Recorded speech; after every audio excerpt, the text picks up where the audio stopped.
Ain alina barakati wa karamati nulum Rasulullah ila jami abaina wa ummahatina jadatina wa jadatina ammamina ammatina khalina wa khalatina minal muslimina wal muslimat wal mu'minin wal mu'minat al ahya'i minhum wal amwat lahumul fatihah. A'udzu billahi minasy syaithanir rajim. Bismillahirrahmanirrahim. Alhamdulillahi rabbil alamin. Arrahmanir rahim. Maliki yaumiddin. Iyyaka na'budu wa iyyaka nasta'in. Ihdinas siratal mustaqim. Shiratal ladzina an'amta 'alaihim ghairil maghdubi 'alaihim waladdallin. Amin. Al-Fatihah. Kita mohon kepada Allah Subhanahu wa taala agar senantiasa Allah Subhanahu wa taala tetapkan iman dan Islam kita, istiqomah dalam ibadah, dipermudah seluruh urusan kita, urusan dunia dan akhirat, dijadikan anak kita soleh-solehah, rumah tangga yang sakinah, mawaddah warahmah, saudara-saudara kita, istri kita, anak-anak kita, jamaah kita yang saat ini sedang sakit, mudah-mudahan Allah akan sakit dan penyakitnya, anak-anak kita yang saat ini sedang mudah-mudahan Allah sukseskan cita-citanya, amin. Kita yang saat ini sedang mempunyai hajat. Amin. Ya Allah kabul hajat dan harapan kita. Al-hadi niyah al-fatihah. Bismillahirrahmanirrahim. Alhamdulillahirabbil alamin arrahmanir rahim maliki yaumiddin. Iyyaka na'budu wa iyyaka nasta'in ihdinas siratal mustaqim siratal ladzina an'amta 'alaihim ghairil maghdubi 'alaihim waladdallin. Amin. Bismillah walhamdulillah wassalatu wassalamu ala rasulillah sayyidina Muhammad ibn Abdillah wa ala alihi wa sahbihi wa mawala la hawla wa la quwwata illa billah. Allahumma salli wa sallim wa barik ala sayyidina wa maulana Muhammadin wa ala alihi wa sahbihi ajma'in, amma ba'du. Hadirin Bapak Ibu jamaah Musholla Al-Amin yang mudah-mudahan kita semua dimuliakan Allah Subhanahu wa ta'ala. Alhamdulillah wa syukurillah, pada pagi hari ini kita dapat kumpul kembali setelah kita melaksanakan sholat subuh berjamaah. Kita masih diberi nikmat sehat walafiat panjang umur dalam rangka thalabul ilmi, menuntut ilmu. Kita berharap kita mudah-mudahan kita bisa istiqomah hadir di majelis ilmu, mendapatkan ilmu yang bermanfaat di dunia wal akhirah. Hadirin Bapak Ibu, karena sebentar lagi kita akan masuk bulan Dzulhijjah, Idul Kurban. Di bulan Dzulhijjah itu ada dua ibadah besar. Yang pertama ibadah haji, yang kedua ibadah kurban. Mungkin 2 bulan ke depan, 2 pertemuan ini dan bulan depan, kita atau saya akan bahas hal-hal yang terkait dengan itu, khususnya dari segi fikihnya. Nah, minggu ini, pertemuan ini yang akan kita bahas adalah judulnya kurban dan akikah. Dan bulan depan kita bahas nanti tentang haji, bukan manasiknya, tapi hal-hal yang terkait dengan haji. Misalnya, Ustaz, saya punya uang 50 juta. 50 juta ini mending saya renovasi rumah apa daftarin haji gitu. Apakah saya sudah termasuk orang yang mampu sehingga uang 50 juta itu harus didaftarin haji, atau bagaimana Pak Ustaz? Pak Ustaz, bagaimana kalau berangkat umroh, berangkat haji tapi pakai uang minjem gitu? Nah, insya Allah nanti bulan depan ya. Ini akan kita bahas tentang kurban dan akikah. Bismillahirrahmanirrahim. Bab 20 judulnya kurban dan akikah. Nomor 1 ya, soal nomor 1. Kurban sekaligus akikah. Apakah satu kambing bisa dijadikan untuk kurban dan akikah sekaligus? Bisa enggak satu kambing dijadikan kurban sekaligus akikah? Besok kan misalnya mau Idul Adha, saya belum diakikahin sama orang tua saya. Saya punya rezeki 5 juta, saya beliin kambing 2 gitu. Nah, 2 kambing ini boleh nggak saya niatin akikah sekaligus kurban untuk kurban gitu. Atau kalau perempuan kambing 1 kambing ini diniatin 2, yaitu akikah sekaligus kurban. Jawab, di bawahnya ada jawaban itu. Jawabnya khilaf. Khilaf itu berarti terdapat perbedaan pendapat.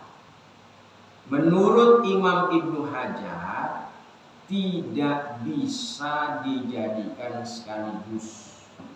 Sedangkan menurut Imam Romli bisa dijadikan sekaligus. Nah, ini referensinya ada dalam kitab Bushrul Karim Bisarhi Masail Ta'lim Syekh Said bin Abdurrahman Ba'ishan. Jadi satu kambing dijadikan untuk akikah sekaligus kurban, ini ada dua pendapat. Yang pertama, menurut Imam Ibnu Hajar itu nggak bisa. Jadi harus satu-satu kambingnya, kurban kambingnya lain, akikah kambingnya lain. Tapi menurut Imam Romli bisa diberikan satu. Nah, bunyinya begini Arabnya. Walau nawa bihal akikota waddohiyata. Seandainya ada orang niat motong kambing diniatin untuk akikah dan untuk kurban, hasola tingda mimro. Mimro itu Imam Romli singkatannya. Maka menurut Imam Romli itu hasil, bisa, boleh, nggak apa-apa. Walam tasul wahidatun minhuma inda hajim, dan tidak boleh menurutnya Imam Hajim itu Ibnu Hajar singkatannya. Di menurut Imam Ibnu Hajar nggak boleh, tapi kalau menurut Imam Romli boleh. Qala, kenapa nggak boleh?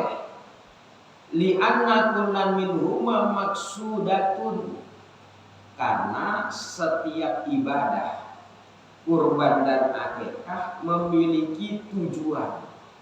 Akikah ada tujuannya, kurban juga ada tujuannya. Akikah ada maksudnya, kurban juga ada maksudnya. Wal qasdu bid-dhuhiyati adyafatul ammatu wabil aqiqati al-khassatu wal ikhtilafihi ma fi umurin. Tujuan daripada ibadah kurban adyafatul amah adalah jamuan secara umum untuk siapa aja. Maka ibadah kurban itu untuk siapa aja boleh. Orang miskin boleh, orang kaya boleh, bahkan menurut satu riwayat non muslim juga boleh. Ini namanya adyafatul amah, jamuan secara umum buat siapa aja boleh. Nah, itu ibadah kurban. Wabil aqiqati al-khassah, dan akikah ini tujuannya secara khusus. Gitu. Bahkan kalau daging akikah atau tulang akikah dengan kurban itu cara nyacaknya beda. Gitu. Kalau akikah kan persendiannya dipotong, persendiannya. Gitu. Kenapa? Karena menurut riwayat ya, tulangnya itu jangan sampai dibekat. Kalau kita kata Pak kurban Pak, udah tulang dari sampai ini bisa jadi 24. Mereka gitu. Ya, dicatakin kecil-kecil tuh. Nah, kalau kita enggak seperti itu. Boleh dipotong tapi bagian persendian. Karena khawatir nanti akan memperlambat pertumbuhan sang anak. Gitu. Kemudian ada lagi bedanya. Kalau akikah sunnah diberikan dalam keadaan sudah matang. Gitu. Tapi kalau kurban sunnah diberikan dalam keadaan matang. Nah, itu dari segi teknisnya. Tapi pada umumnya kalau masing-masing ibadah itu mempunyai tujuan berbeda, tujuan masing-masing. Tapi kalau kambingnya, hewan kurbannya, tinggal tergantung kita mau ikut yang mana. Kita ngepasin kantong aja. Kalau kantong kita lepas, cuma punya 5 juta misalnya, anak laki-laki kebetulan besok pas mau Idul Adha, ya udah beli kambing 2, diniatin buat kurban dan akikah. Dan kalau bisa, kalau begini kambingnya jangan dititipin di mushola atau di masjid. Kenapa? Karena panitia yang di mushola di masjid itu umumnya ngertinya jagal kurban gitu, khawatir kita pulangnya digeprek-geprek gitu. Mendingan potong sendiri kan tahu, atau enggak panggil ikan pesennya, Pak ini saya niatin juga buat akikah, tolong motongnya ngacak-ngacaknya diperhati juga, karena ini bukan kurban aja tapi akikah juga. Terus berarti seperti yang mana? Nah itu nomor satu ya. Nomor 2, kurban untuk orang meninggal. Apakah boleh seseorang berkurban untuk keluarganya yang meninggal? Jika boleh, apakah ia boleh makan daging kurban tersebut? Misalnya saya kan punya kakek saya udah meninggal. Saya punya rezeki nih, besok Idul Adha saya mau beli kambing kurban, niatin buat kakek saya. Ini kurban kakek saya. Boleh nggak begitu? Nah, ini pertanyaannya. Kalau boleh, nanti sayanya boleh nggak makan daging itu? Kan yang beli saya, Pak. Tapi atas nama kakek saya yang udah meninggal. Almarhum. Nah, sayanya boleh nggak makan daging itu? Nah, jawab. Menurut satu pendapat, kurban atas nama keluarga yang sudah meninggal boleh dan sah. Gitu. Karena kurban termasuk sedekah yang pahalanya bisa sampai pada orang yang meninggal. Sementara hukum memakannya khilaf. Menurut Imam Ibnu Hajar haram, nggak boleh makan. Sedangkan menurut Imam Subki boleh. Jadi ada khilaf dua-duanya. Yang pertama, boleh nggak berkurban atas nama orang yang udah meninggal? Ini khilaf. Ada pendapat yang mengatakan boleh, ada pendapat yang mengatakan tidak boleh. Kemudian makannya, Pak, kan saya beli kambingnya, saya boleh nggak makan dari daging kambing tersebut? Ini pun terdapat khilaf. Menurut Imam Ibnu Hajar haram dan menurut Imam Subki boleh. Nah, ini referensinya ada dalam kitab Mughnil Muhtaj Syarah Minhaj milik Syekh Samsuddin Al-Fatih Asy-Syirbini juz 4 halaman 337 cetakan Darul Kutub Ilmiah. Bunyinya begini. Wala tadhiyata an mayyitin lam yusi biha. Enggak sah berkurban atas nama keluarga yang udah meninggal kalau keluarganya itu enggak wasiatin.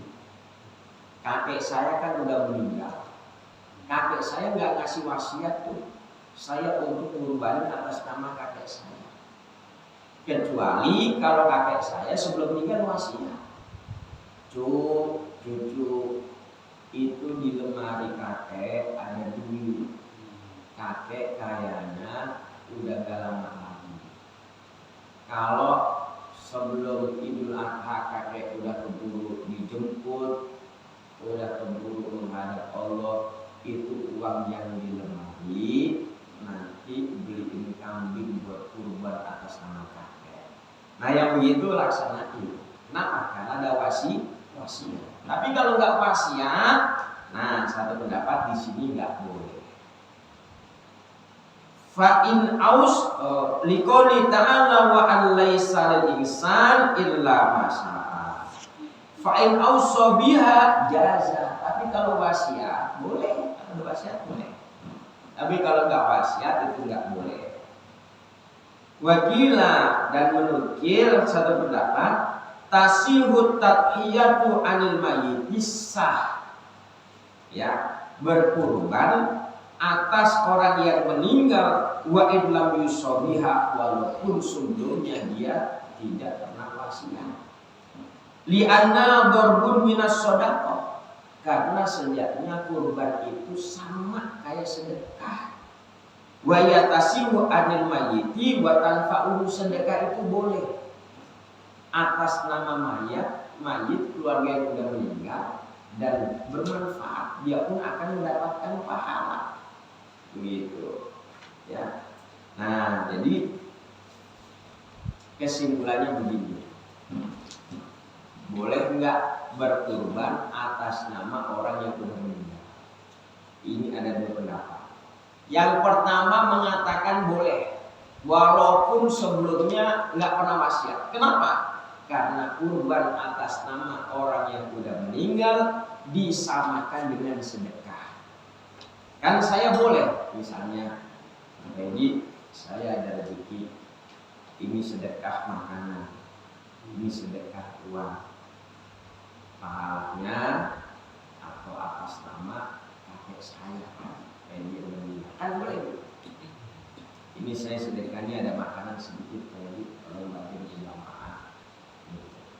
Awalnya saya niatin untuk kakek saya udah meninggal dunia kan itu boleh. Gitu. Nah kurban juga begitu. Kurban sama disamain sama sedekah. Makanya kurban atas nama orang yang sudah meninggal boleh, walaupun sebelumnya tidak ada wasiat. Itu alasan yang mengatakan karena disamakan dengan sedekah. Alasan yang mengatakan tidak boleh karena kurban itu ibadah. Setiap ibadah itu butuh niat. Kalau dia nggak wasiat kan berarti nggak ada niat. Jangan dikurbani, nggak sah. Kenapa? Karena nggak ada niat. Kecuali kalau sebelumnya udah wasiat. Nah kayaknya udah nggak lama lagi. Kalau bapak udah nggak ada, itu uang yang di lemari izin kambing. Itu kan ada niat dari orang tersebut untuk kurban. Gitu. Makanya kurban atas nama orang yang udah meninggal itu nggak boleh, nggak sah. Kenapa? Karena kurban itu bagian dari ibadah dan ibadah itu butuh niat. Kecuali kalau sebelumnya udah ada wasiat maka boleh kurban atas nama orang yang sudah meninggal. Nah makannya bagaimana hukum makannya? Nah hukum makannya itu tidak khilaf. Menurut Imam Ibnu Hajar kita nggak boleh makan haram. Tapi menurut Imam Syuuti kita boleh makan. Jadi kalau kita mau kurban atas nama orang yang meninggal, kita ikuti Imam Syuuti ya yang memperbolehkan kita memakan daging hewan tersebut tak apa, tidak ada masalah. Nah, nomor 3, kurban kambing untuk 2 orang atau lebih. Apakah satu kambing bisa digunakan kurban untuk lebih dari 1 orang? Boleh nggak Ustaz? 1 kambing tapi atas nama lebih dari 1 orang. 1 kambing atas nama 1 keluarga. Lah kan kita biasa kambing ya 1 orang, sapi 7 orang, gitu kan? Ini boleh nggak? 1 kambing 1 RT. Gitu. Wah, yang jualan kambing tekor ini katanya.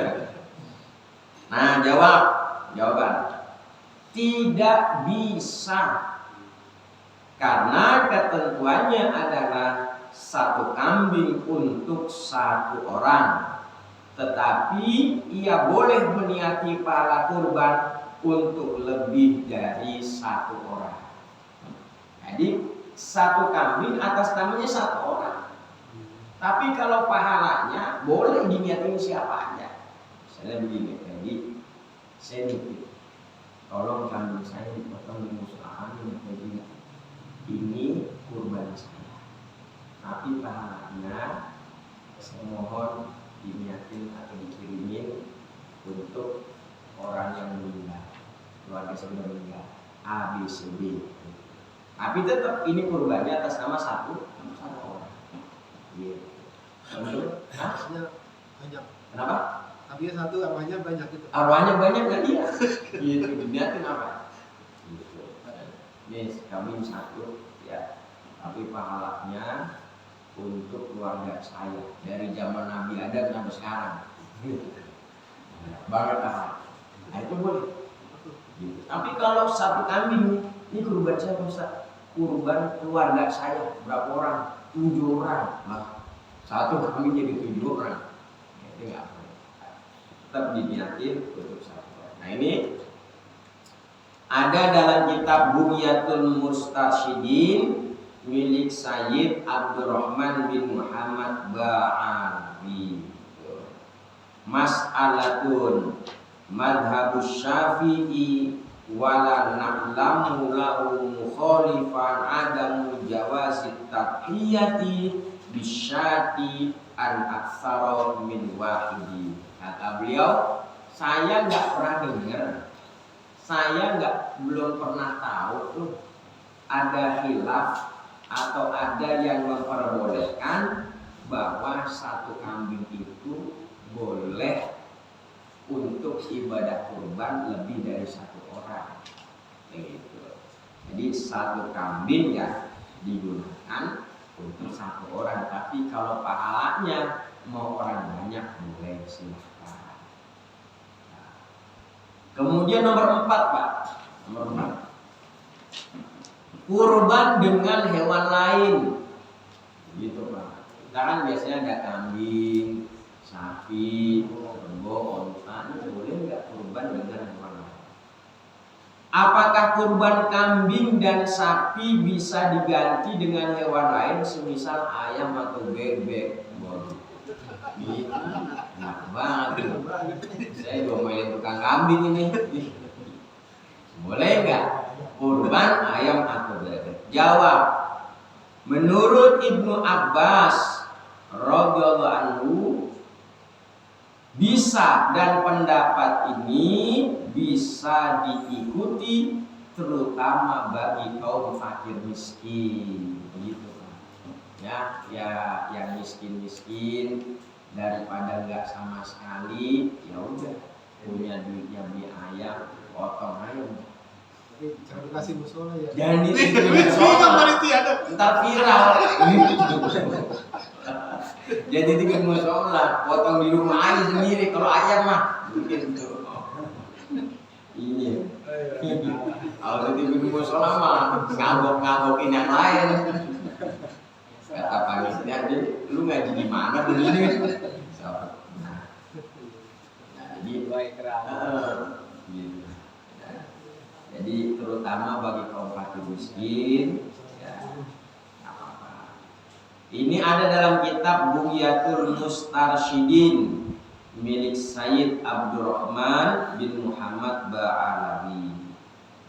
Faidatun an Ibnu Abbas radhiyallahu anhuma, dari Imam Ibnu Abbas radhiyallahu anhuma, annahu yakfi fil udhiyati iraqatud dam walau min dujajatin. Dujajah itu artinya ayam ya. Wa iwazin itu artinya angsa atau bebek lah. Dari Imam Ibnu Abbas, kurban cukup dengan menyembelih ya, walaupun ayam dan angsa, karena pada prinsipnya di dalam kurban itu yang penting iraqatud dam, ada darah yang ngalir, walaupun darah ayam atau darah angsa. Nah, Al-Romli, Imam Romli memerintahkan orang fakir untuk mengikuti pendapat ini, gitu Pak. Yang fakir ikut pendapat ini. Gitu.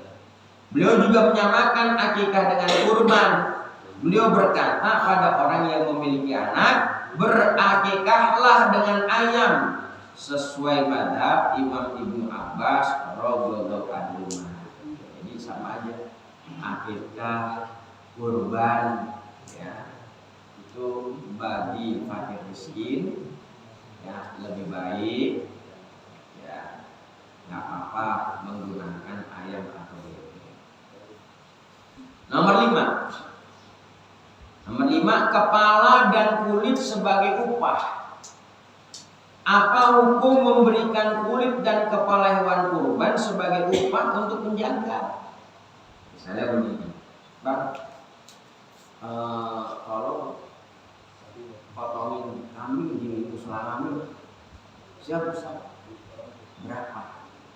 Ongkos potong kambing berapa? Saya sih biasanya 100.000 Ustaz. Tapi kalau untuk Ustaz nggak apa-apa 70.000. Yang penting kepalanya buat saya atau kulitnya buat saya.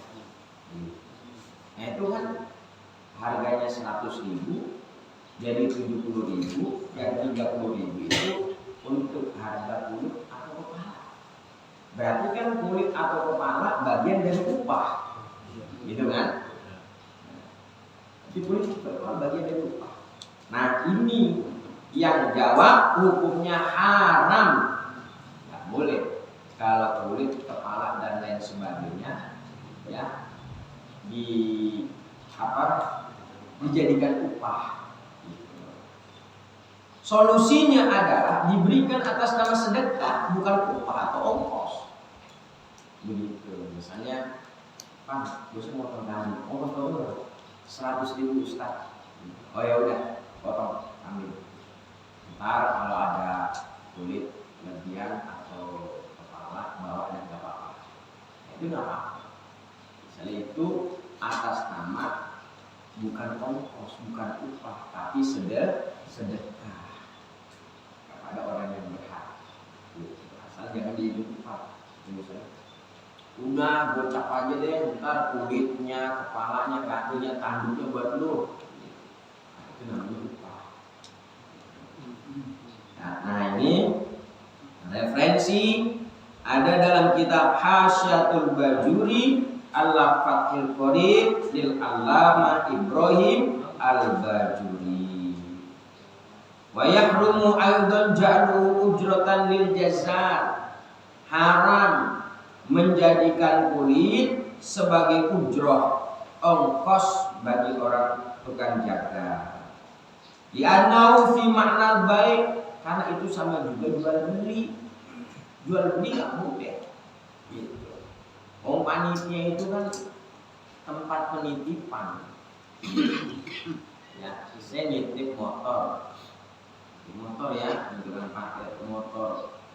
Kalau tahu dengan parkir motor spionnya dijual sama dia. Knalpotnya dijual. Nggak boleh. Sama saya nitip kambing ya. Potong sini ya, kulitnya dijual sama dia, kepalanya dijual sama dia, kakinya dijual sama dia. Nggak boleh. Fa'in aqallu lahu la ala anna ujratan bal shadaqatun lam yahrum. Tapi kalau diberikan tidak atas nama ongkos atau upah, bahkan sedekah, lam yahrum, tidak haram hukumnya. Nah, nomor 6 ya, menjual daging kurban. Apa hukum menjual daging kurban? Daging kurban dijual. Jawab diperinci. Pertama, haram menjual bagi orang yang berkurban dan bagi orang kaya yang menerima daging kurban. Contoh misalnya, saya kurban, ini saya nitip saya nitip. Tolong dipotong di musola kami. Nah bagaimana? Dan dipotong, boleh nggak tuh daging kurban itu dijual? Satu perinciannya, haram menjual bagi orang yang berkurban. Saya nih, ya udah dipotong sembelih, diminta, saya minta 5 kilo nggak? Mau saya jual di pasar? Nggak boleh. Gitu. Kurban kan ibadah, udah dikasih, udah disedekain, udah jadi minta lagi. Begitu, entar borok siutan. Udah dikasih, diumumin, diminta lagi. Ya. Dan bagi orang kaya yang menerima kurban itu juga nggak boleh. Kan tadi kalau kurban ini umum, siapa aja boleh. Miskin boleh, kaya boleh. Kalau orang kaya, misalnya seorang kaya, saya dapat dari kurban dari musola, ini saya nggak boleh jual daging ini. harus saya manfaatin. Saya makan, saya kasih orang boleh, dikasih lagi. Saya sugih orang boleh, tapi nggak boleh saya juga. Nah, kalau orang miskin boleh. Saya dapat daging kurban dari Rasul Alamin, saya miskin, begitu. Jadi beliin dong daging keren 100.000 nggak apa-apa ya, nggak apa-apa. Tapi kalau kaya nggak boleh. Kalau kaya itu harus dimanfaatkan. Dua, diperbolehkan bagi orang fakir miskin yang menerima daging kurban, yang menerima daging dari kurban orang lain. Kalau orang miskin, ya fakir miskin nggak apa-apa dijual. Tapi orang kaya, orang yang kurban nggak boleh menjual lagi dagingnya. Itu referensi ada dalam kitab Fathul Qorib, Syarah Takrib Syekh Muhammad Ibnu Qasim Al-Ghazi. Yang kedua ada dalam kitab Bughyatul Mustarsyidin Said Abdurrahman bin Muhammad Ba'alawi. 7. Memberi daging kurban setelah dimasak. Jadi ngasihnya itu udah dimasak. Apa hukum memberikan daging kurban dalam kondisi telah dimasak? Gitu. Ya, kemasan misalnya diberi kaleng. Ya. Jawab, tidak diperbolehkan karena daging kurban harus diberikan dalam keadaan mentah. Nah, ini yang membedain kurban dengan akikah. Kalau akikah dibagikannya dalam keadaan mentah, tapi kurban dalam keadaan mentah. Itu ada referensinya dalam kitab Bushrul Karim, Syarah Masail Taklim milik Syekh Said bin Muhammad Ba'aisyah. Itu ada Arabnya, ada terjemahnya. Jadi dibaca sendiri aja Pak ya. Kalau saya baca nanti nggak cukup waktunya. 8. Kurban dan akikah dengan hewan betina. Tak boleh kurban akikah hewannya betina. Karena itu harganya jauh. Gitu. Ya, murah betina. Ini minggu besok mesti saya itu mau ada praktek dari Juleha. Itu mesen kambingnya 800.000 masih ada. Kata saya itu kambing 800.000 kambing gimana gitu. Ada Ustaz. Ya emang sih cuma buat praktek doang. Tapi emang harganya beda. Nah, ini boleh nggak dengan betina? Bolehkah berkurban dan akikah dengan hewan betina? Jawaban, diperbolehkan, tapi yang lebih afdol adalah bersedekah dengan hewan jantan. Afdolnya yang jantan. Walaupun betina. Nah, ini keterangannya ada dalam kitab Iqna fi Illi Al-Fadhi Abi Suja Syekh Samsuddin Muhammad Al-Khatib Asy-Syibini. Kemudian yang kedua ada dalam kitab Fathul Wahhab ala Syarhi Manhajitullah di Syekh Zakaria Al-Ansari. Nah, 9. Akikah setelah anak besar. Misalnya kita dari kecil belum diakikah, kita udah besar segini nih, kita punya rezeki mau akikah. Apakah akikah tetap sunnah dilakukan ketika anak sudah dewasa? Tetap sunnah enggak? Jawab, tidak disunahkan lagi bagi orang tua mengakikahi anak yang sudah dewasa. Karena kesunahan akikah berpindah pada anak itu sendiri. Gitu Pak.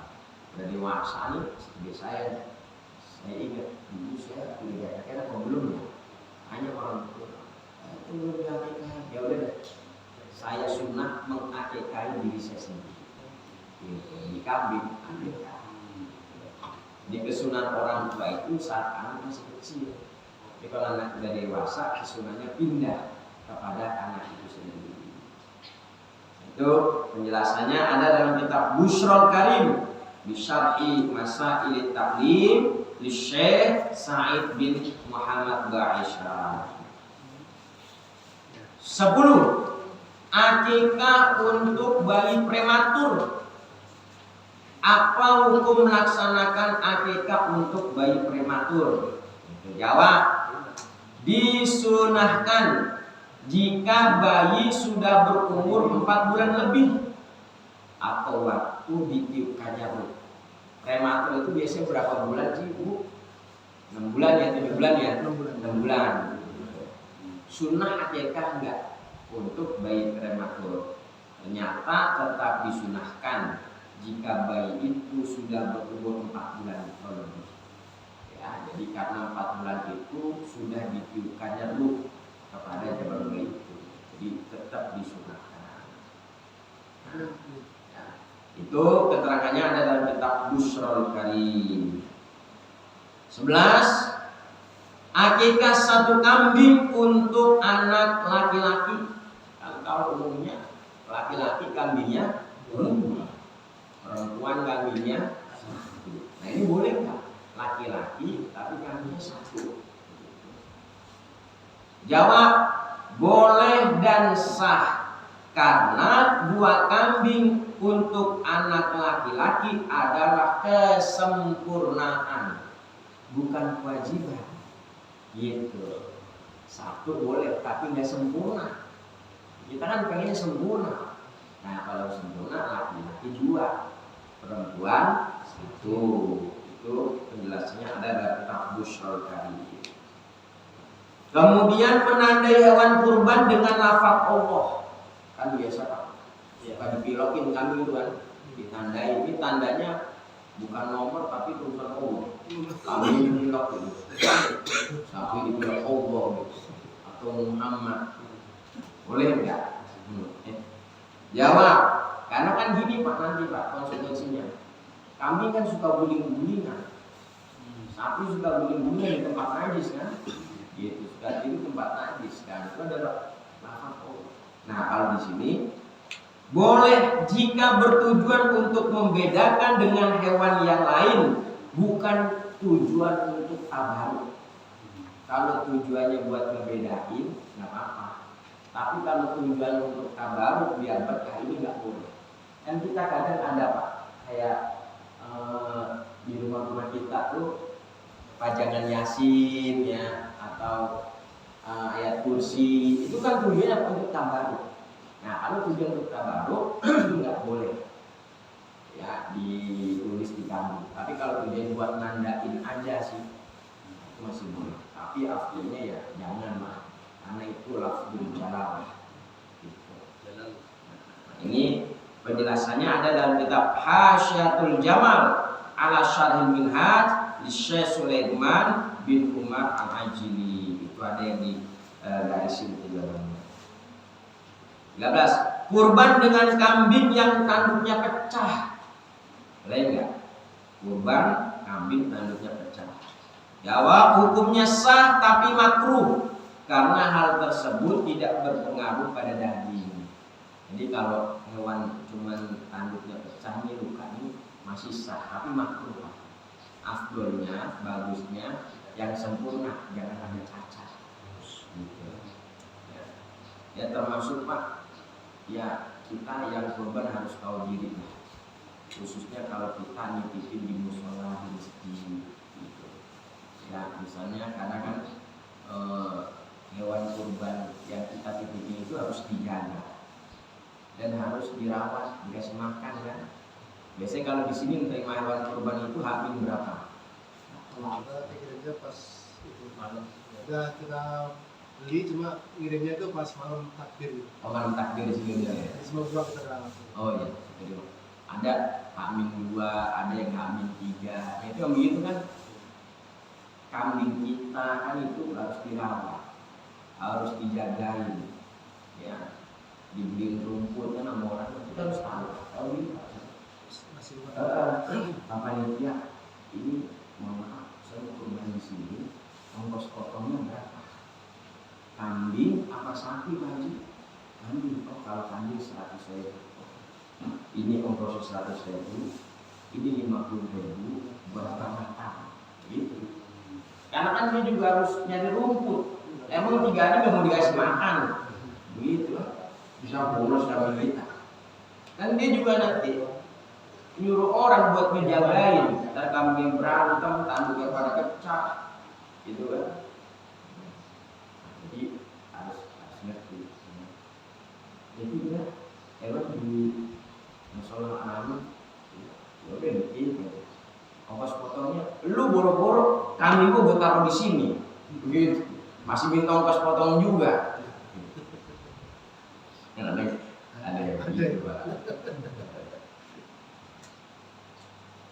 Ustadz itu boleh nggak kalau ongkos potongnya kita ambil dari kas masjid, kas musola? Itu nggak boleh, Pak. Karena kurban itu nggak ada kaitannya sama musola. Kurban itu nggak ada kaitannya sama masjid. Kurban ini kan kepentingan pribadi kita. Iya, saya mau kurban. Ini untuk ibadah diri saya. Masa pakai uang masjid, ngurus potongnya?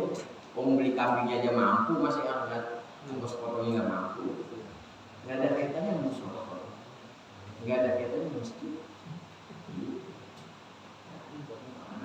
Jangan dipakai dah kurban. Tapi kalau mau dipinjam ya nggak apa-apa. Dan panitia waduh, ada mau ganti minjem dulu. Kalau minjem kan ngulangin, gitu. Ya nggak boleh. Nah, ini karena mau jam 6, jadi sambil tanya jawab aja, gitu ya. Sambil tanya jawab. Jadi sambil sini dulu penjelasan saya. Mungkin ada yang mau ditanyakan, dipersilakan. Mau. Bapak sekalian, alhamdulillah banyak banget utama yang kita dapatkan pada pagi hari ini. Dan nanti Bapak Ibu sekalian, kalau yang mendapatkan foto-foto ini bisa menghubungi KM agar nanti bisa dijadikan acuan buat pada kita dengan syarat-syaratnya kebutuhan apa aja dan apa yang bisa kita laksanakan dengan kaidah-kaidah yang berkaitan dengan berkorban baik. Ada pertanyaan apa yang sekalian? Mas Dewa saat ini. Jadi gini, bertanya, kita panitia korban ini dialami sudah berjalan lama, tapi saat-saat akhir ini untuk perutan jeruan jeruan itu ya dalam arti bukan yang tempatnya itu apa namanya khusus ya khusus. Nah, 2 tahun ini kita tidak bagi-bagikan di dalam kemasan daging karena sedikit ada bau, kedua juga ada di situ kita kemarin berikan bukan kita ya bermusyawarah bersama. Jadi siapa yang mau ambil perutan, yang enggak silakan ambil gitu ya. Hukumnya seperti apa. Kemudian kemarin kami ditawarin ada pemotongan hewan kurban. Nih kita ada memotong hewan kurban sapi 10. Tapi dari panitia masjid itu menyampaikan harganya sekian, tapi yang potong dapat kaki, kulit, bawah gitu. Nah, itu seolah sebagai tambahan ongkos gitu ya. Nah itu kan gimana gitu ya. Kadang-kadang yang potong juga udah dikasih harga segini tapi dia minta pala, kaki, juga saya gitu. Itu hukumnya seperti apa? Karena itu terjadi banget di kita. Kemudian untuk kepala itu kalau dialamin biasanya kalau sapi ya kita pecah, kita kupas habis. Tapi kalau kepala kambing ya kita katakan siapa yang berhak untuk mengambil, yang mau silakan gitu. Kaki itu gimana? Jadi bagaimana dengan kepala, kulit, kaki dan lain sebagainya, distribusinya kita tawarkan. Siapa yang mau ngambil, siapa yang mau manfaatkan dipersilakan. Karena memang kepala, kaki, kulit ini cara masaknya nggak gampang, nggak kayak orang masak daging, nggak semua orang bisa, gitu. Maka kalau kebijakan panitia DKM mempersilahkan kepada orang yang mau mengambil manfaatkan, boleh nggak apa-apa, jeroannya nggak apa-apa, gitu. Kepalanya nggak apa-apa, kulitnya nggak apa-apa, gitu. Bapak Ibu, ini masih ada lagi kulit, kaki, kepala, jeroan yang belum kita bagikan. Kalau Bapak Ibu menginginkan, silahkan bisa menghubungi DKM, bisa menghubungi panitia. Gitu. Karena juga kalau kita baginya ngasal, kayak kulit, jeroan itu saya, ini campur sama daging juga bau. Kalau dikasih ke orang siapa aja sayangnya kalau dia nggak bisa masaknya, gitu. Jadi bau dan lain sebagainya. Apalagi dicampurin daging, mendingan dipisah aja, gitu. Diumumin tersendiri. Ini ada kulit, ini ada kepala, siapa yang membawa? Gitu. Saya papan biasa, silakan. Jadi nggak apa-apa.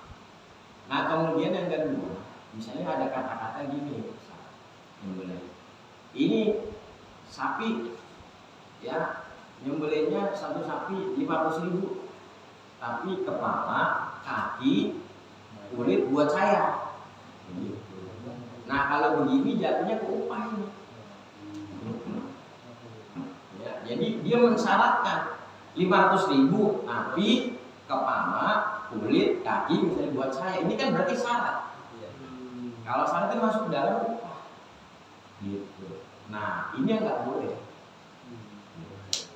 Ya misalnya kalau 500.000 kurang, hargain aja 800.000, gitu. Tapi nggak usah ngucap. Udah dia 800.000, udah dia. Nanti selesai dia motong, selesai nyajak, coba dulu. Panitia boleh nggak? Kalau saya minta kulitnya, kulitnya sedekah saya, boleh nggak? Maka nama sedekah. Jangan diucapin di awal. Kalau diucapin di awal jadinya syarat, Pak. Gitu. Nah itu nggak boleh. Itu kan sama juga 500.000 syaratnya kaki, kulit, kepala buat saya. Itu kan berarti bagian dari ongkos. Nah itu ya yang nggak boleh. Ya silakan yang lain. Yang terakhir mungkin sebagai sering dan banyak termasuk anak kita semua disarankan untuk iuran kurban di sekolah-sekolahan. Nah itu hukumnya jatuhnya kurban atau sedekah. Karena sampai sekarang masih terjadi iuran patungan di sekolahan untuk beli kurban. Itu gimana kurbannya? Kemudian yang sekarang malah juga kurban melalui daging kornet di kaleng-kaleng untuk masuk negeri, itu gimana? Nah itu iuran kurban ada di nomor 20, ya 20.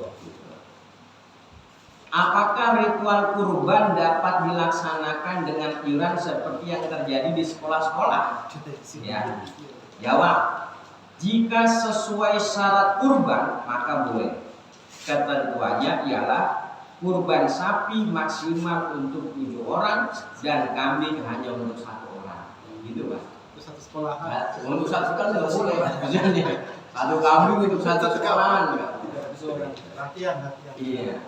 Jadi nggak apa-apa kalau kita misalnya diminta untuk iuran kurban di sekolah ngasih nggak apa-apa. Kitanya ngasih berarti nanti sedekah. Gitu. Kita sedekah. Tapi tetap atas namanya 1 orang. Gitu. Kalau kambing 2 orang. Itu boleh, itu namanya sesuai dengan syarat-syarat kurban. Yang nggak sesuai syarat itu ya tadi 1 kambing untuk 100 orang. Gitu ya. Tadi cukup ya udah ya. Nah baik, yang tadi kornet itu afdolnya dalam keadaan mentah. Tapi kalau udah dalam bentuk kalengan itu kurang afdol. Kadang gini juga Pak pertimbangannya, ada orang mau menyalurkan hewan kurban, misalnya kayak kita panitia di Jakarta mau menyalurkan hewan kurban ke Papua, misalnya kan, kalau sekarang di kita udah penuh semua, wah mau bagi nih kampung saudara di Papua, itu kan kalau mentah udah nggak kuat lama Pak. Dia punya inisiatif misalnya, nanti dimasak aja biar kuat lama berhari-hari. Gitu. Nah itu ada.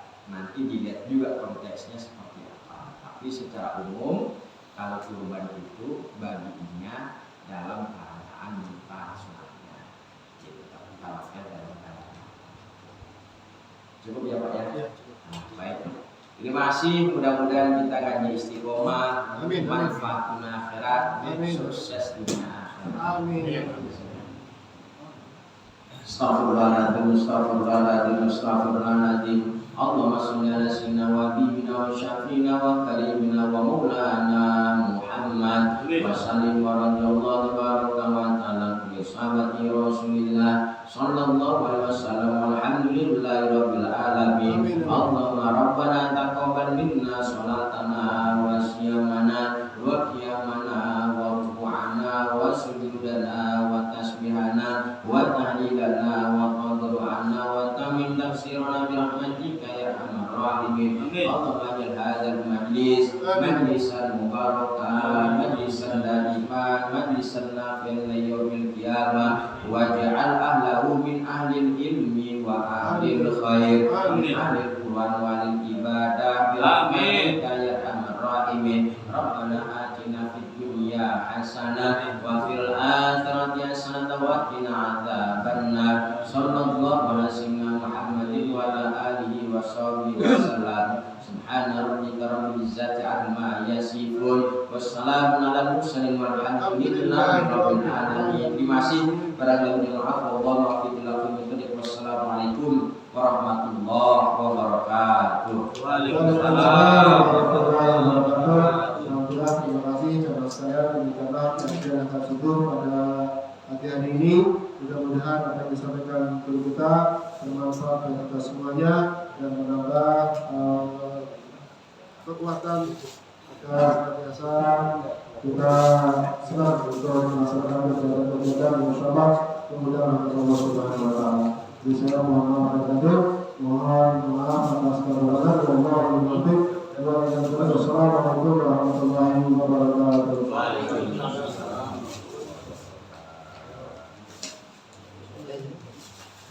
Ya, Pak nawarin.